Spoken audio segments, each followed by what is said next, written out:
I want to talk a little bit about the food addiction 12-step programs. I don't talk enough about that. You did a YouTube video where you talked about there's like over 12 of them. Yeah. Yeah.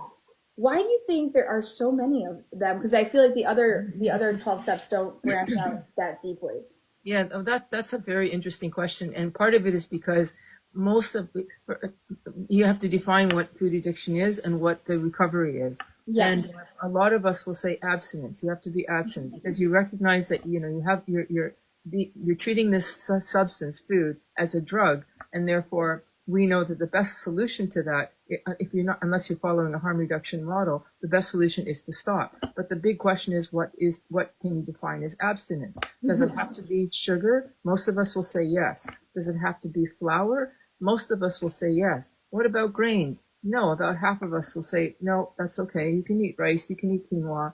Yeah. Others will say, no, can't do that. Grains, where does alcohol come from? It comes from grains. So, no, off the list. And then other people will say, well, you can't have sweeteners either. And others will say, you know what?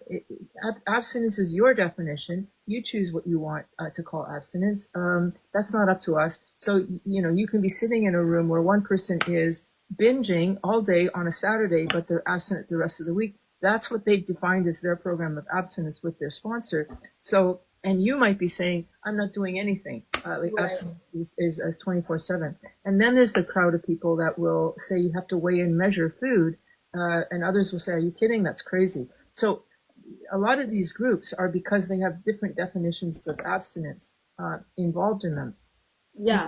Some of them will even say, not only is it the food that you have to be wary of, you have to also not smoke. Well, I don't know about smoking. You can't drink alcohol. Some say that's okay. Some say you have to go to a meeting, like, I don't know, 3 meetings a week or 6 meetings a Right. week, calls every day. Like, they have all sorts of other rules.